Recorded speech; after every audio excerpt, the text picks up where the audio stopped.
द्रव्य यज्ञास्तपो यज्ञ योग यज्ञास्तथा परे स्वाध्याय यज्ञाच तथा संसित व्रता।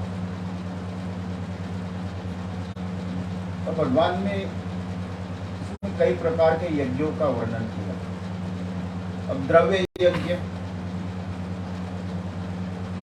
तो द्रव्य यज्ञ जो हम लोग समिधा बनाकर मंत्र के द्वारा हवन करते हैं उसको भी एक द्रव्य यज्ञ। अन्न के द्वारा जो आप अपने उदर में हवन करते हैं वो भी एक यज्ञ है। ऐसे एक बादल भी पृथ्वी के ऊपर उस द्रव्य के साथ उसको शांत करते वो भी एक यज्ञ है।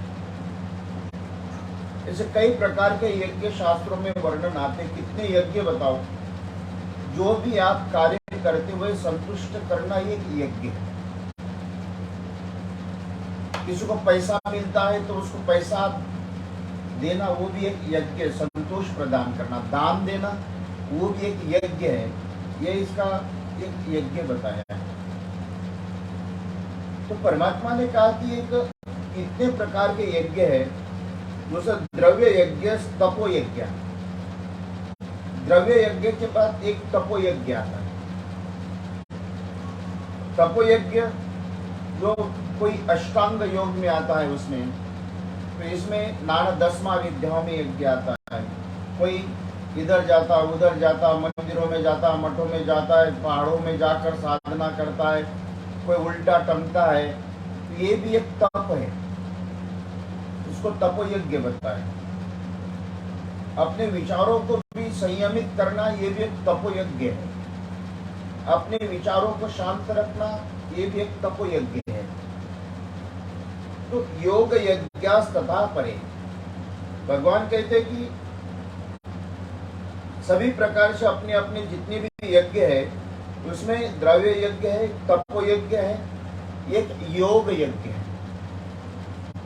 अब योग यज्ञ में अगर बताया जाए तो जिसको योग लाना, श्रेष्ठता का योग लाना, श्रेष्ठ संगति का योग लाना, श्रेष्ठ विचारों का योग लाना, श्रेष्ठ साधना का योग लाना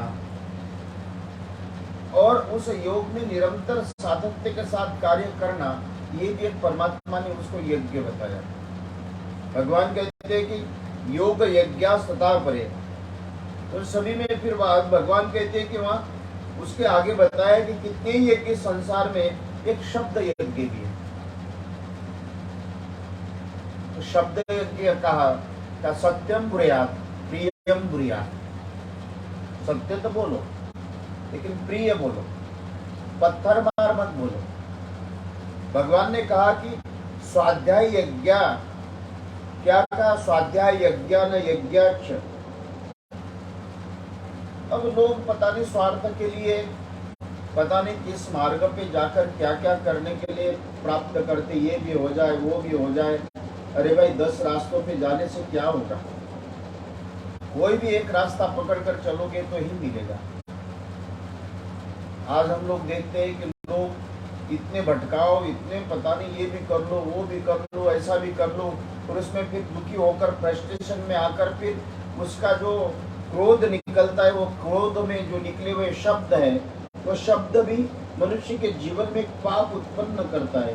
इसलिए भगवान ने कहा कि स्वाध्याय यज्ञ, शब्द यज्ञ जो बताया है।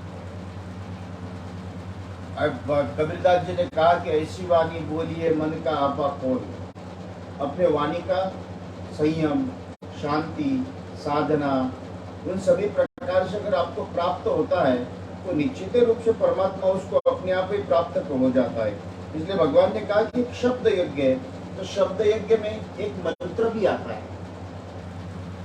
अब मंत्र कौन से मंत्र होना चाहिए?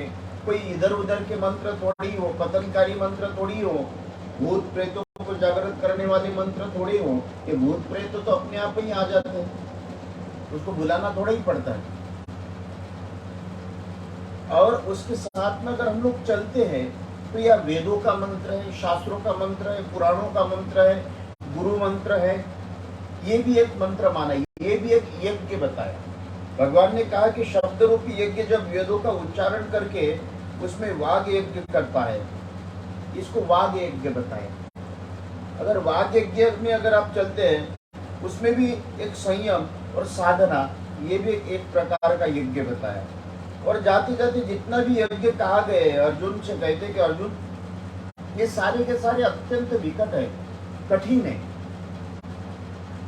अब यज्ञ में अगर देखे जाए तो नियम, संयम, ध्यान, धारणा, जप, प्राणायाम, प्रत्याहार, स्नान, ध्यान, उपासना, जप, तप, संयम, संयमितता और साधना, उन सभी प्रकार से उसमें यह संकल्प करो, स्थान देवता का पूजन करो, प्रधान देवता का पूजन करो, ग्राम देवता का पूजन करो, गणपति का पूजन करो, सरस्वती का पूजन करो। फिर इसमें सब करने के बाद, सारे देवताओं का आह्वान करने के बाद, फिर संकल्प करने के बाद फिर बिल पूजा होती है। भगवान ने कहा कि ये भी एक प्रकार से जीवन में उन सभी में बहुत कठिन बताया हुआ है। साधारण जीवात्मा के लिए इन सभी प्रकार में जाने के बजाय बहुत कठिन माना है। लेकिन सबसे बड़ा यज्ञ अगर कोई है वो बताए जितेंद्रिय यज्ञ। भगवान ने कहा कि यज्ञाचता संचित व्रता, अगर अपने जीवन में सामर्थ्य से यज्ञ का पालन कर सकते हो तो करना चाहिए। लेकिन उसमें काम, जिसमें भी काम में कुशलता हो और योग समृद्धि में संपन्न होते हैं, इसलिए आत्मस्वरूप में जीव बुद्धि का हवन करते हैं। कितनी अच्छी बात भगवान ने कहा। क्या कहा कि यतया संसृत व्रता, जीव, बुद्धि, इंद्रिय, एक साधना सबसे श्रेष्ठ वो भी आती है कि आत्मकुंड रूपी इनका भी एक हवन कर देना, ये सर्वश्रेष्ठ हवन बताया, ये सर्वश्रेष्ठ यज्ञ बताया।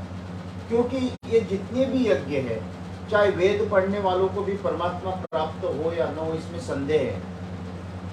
शास्त्रों का पठन पाठन करने वाले, लेकिन गुरुमुखी और परमात्मा के सानिध्य में रहते हुए जब आत्म तत्वों को प्राप्त करने के लिए प्रयत्न करने वाले जीवात्मा, उसके जीवन में जरूर ये सारी यज्ञ अपने आप ही प्राप्त होता है। जो जीव जनार्दन के आत्म रूपी परमात्मा में स्वाकार कर दे, ये सबसे बड़ा यज्ञ बताया है।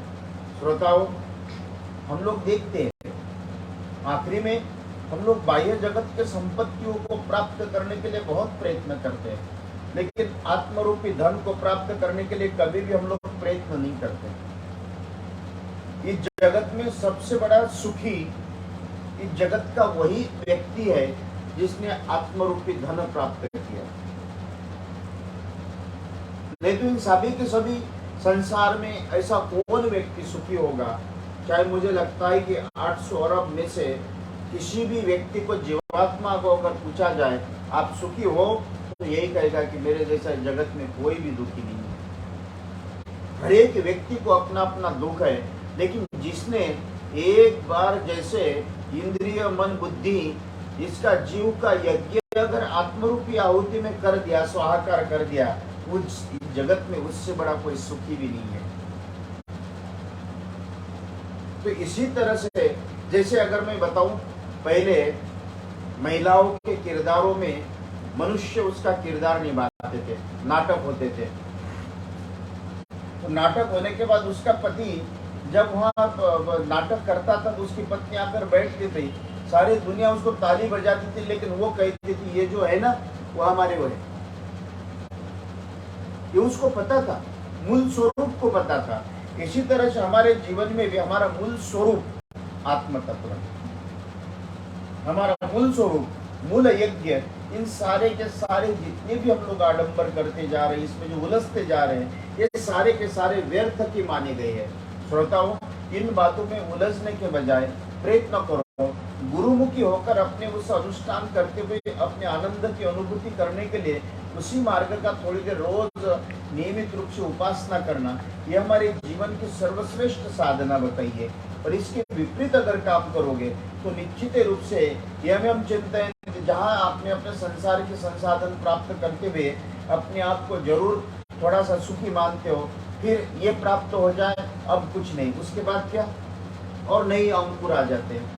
उसके बाद क्या, और नया अंकुर आ जाता है, उसके बाद क्या, और नया अंकुर आता है। तो रोज नए अंकुर आपके मन में आकर उस परमात्मा के चरित्र का चिंतन करने के बजाय सांसारिक वस्तुओं का हम लोग चिंतन करते हैं।